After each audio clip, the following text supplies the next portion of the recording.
Hey, we're the History Hikers. I'm Dries. And I'm Jente. Behind us is the monastery of Sant'Pere de Rodas. It's very windy and it looks very impressive.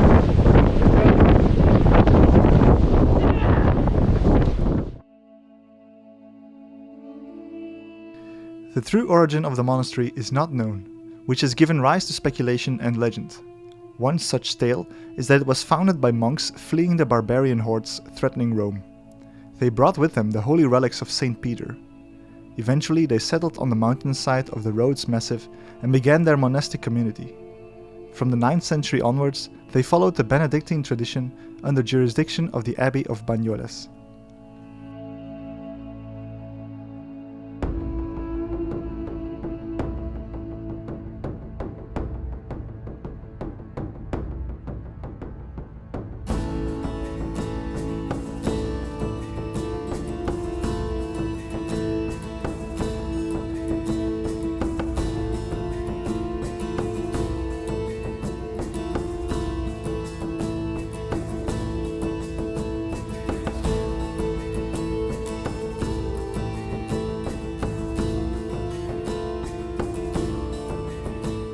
Outside of the monastery stand the remains of the Hospitium.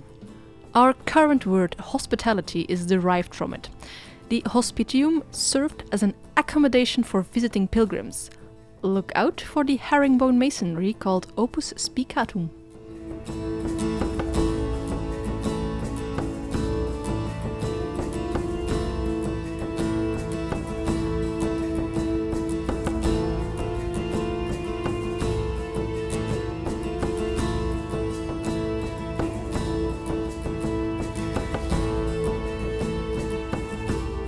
As you are probably able to tell, its location on the side of the hill made construction difficult. That's why the monastery is built on several terraces and levels. On this lowest level, we find the cellars which were built in the 17th and 18th centuries to store wine. It was one of the main incomes for the abbey and a major export good to the Americas.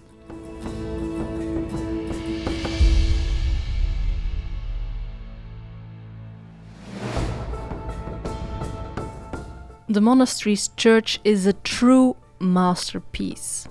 Inside the atrium we find reproductions of some of the marble decorations that adorned the entrance door.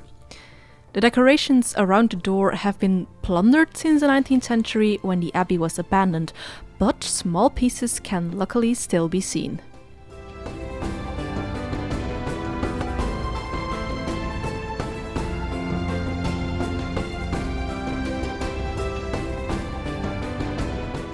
The early 11th century church is an outstanding example of Catalan Romanesque art.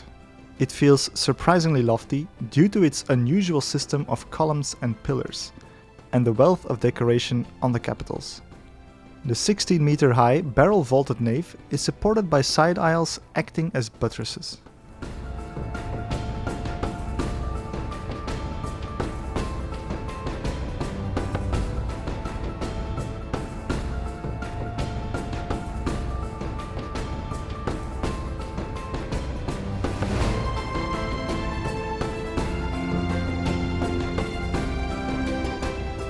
The chancel, which is where the altar used to be, is remarkable for its size and complexity. The walkway around the chancel, known as the ambulatory, has 2 levels. Beneath hides an underground crypt. Below the altar, those valuable relics of St. Peter were kept. They included his head and right arm. The ambulatory allowed pilgrims to venerate the relics. In the crypt, they could get nearer to the remains, revere them, and receive their beneficial effects.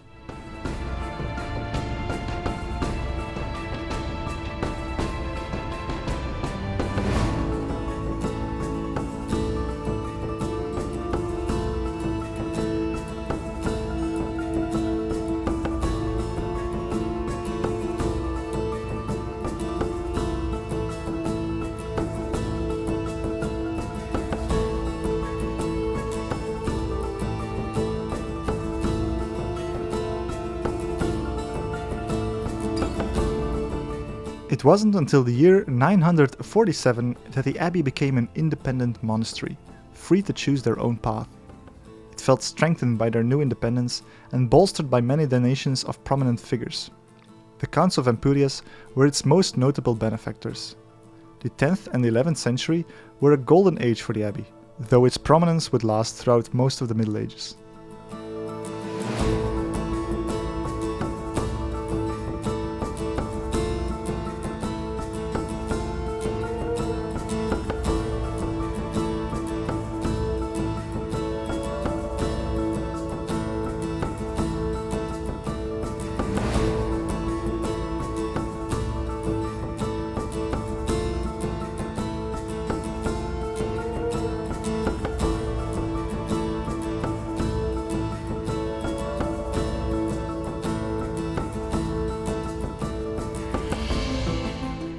Due to some clever engineering in the 1990s, we can see both the older lower cloister as well as the newer upper cloister.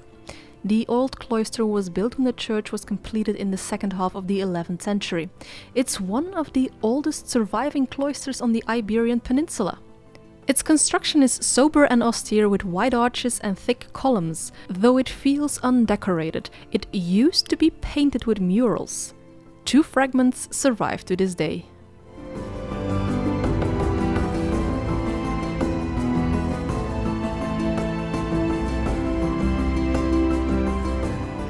In the 12th century, the old cloister was already no longer suited to the needs of the growing community. As a result, the monks decided to build a new cloister. It needed to fit between the already existing church and refectory. Instead of going through the hassle of destroying the old one, they just decided to build on top of it. Several original decorated columns have survived the looting that took place during the 19th century.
From the cloister, the most important buildings of the monastery could be reached. They are, for example, the church, where they held mass, the refectory, where they ate, the dormitory, where they slept, and the chapter house, where the abbot gave orders and the monks held meetings.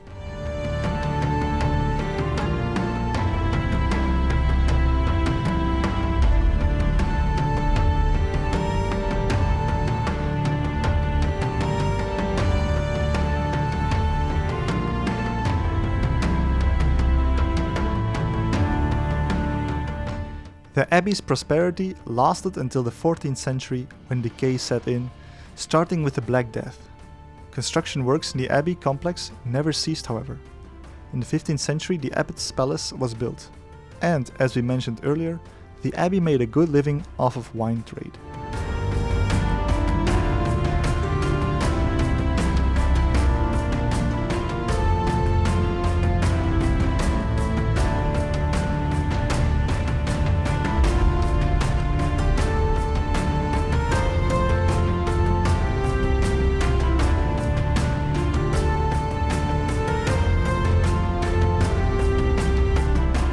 This dark room was the larder and was attached to the kitchen for obvious reasons. It was also attached to the porter's lodge, however, so that alms could be distributed to the needy.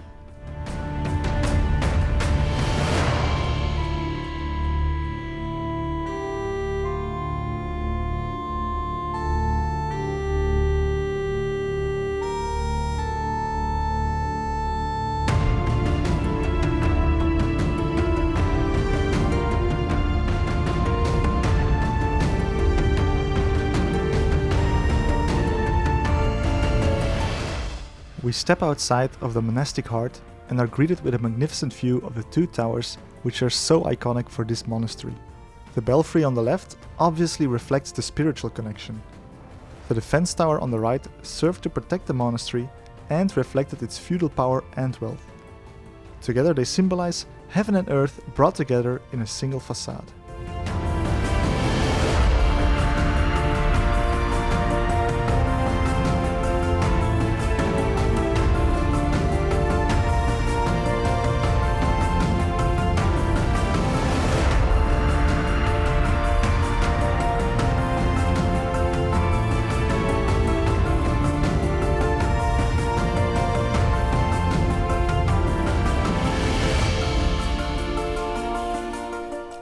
In the modern era, as was the case with many Benedictine monasteries, the monks no longer lived following the strict rules of Saint Benedict. During the 17th century, 11 separate houses were built on top of the old monastic buildings and surrounding the courtyard. Some of the walls of these structures survive with windows and fireplaces.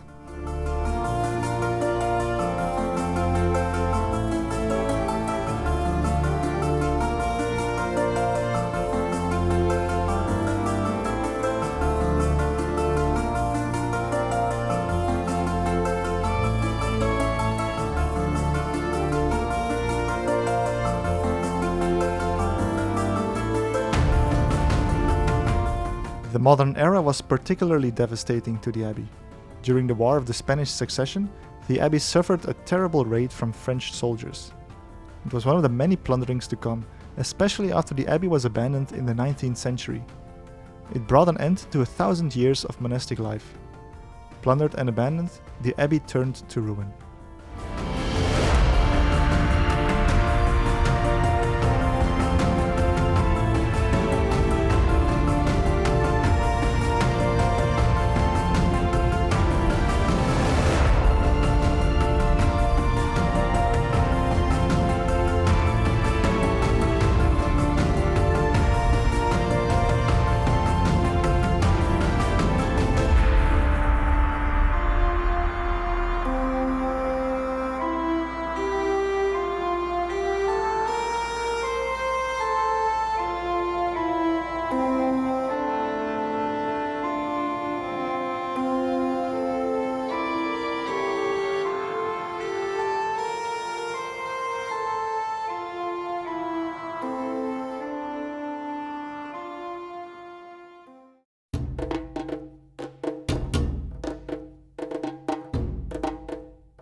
From here we can enter the church again, but this time in the upper ambulatory.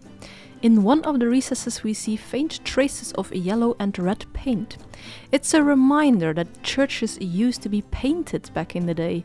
From the upper ambulatory we have exceptional views over the church nave. From here we can also access the San Michele Tower. It used to be a belfry in the 11th century, but was converted into a chapel when the new belfry was constructed.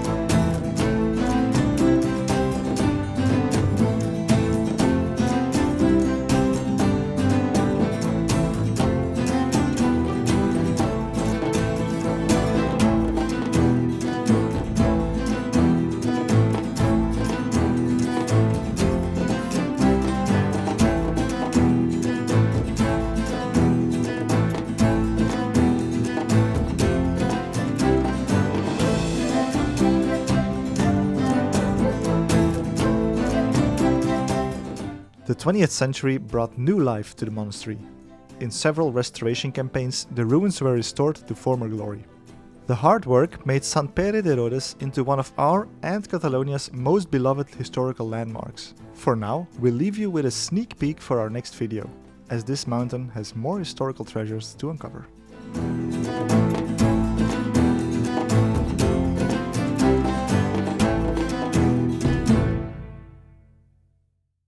That was a really beautiful monastery. What was your favorite part? My favorite part, well, the church, the big tall columns with their beautiful Romanesque decorations. I'm gonna say the ambulatory, the upper ambulatory, maybe because there's great views of the church below. Thank you so much for watching. We were the History Hikers. Like, comment, subscribe and all the good YouTube stuff if you want to see more of these kind of historical places. I'll see you next time. Bye.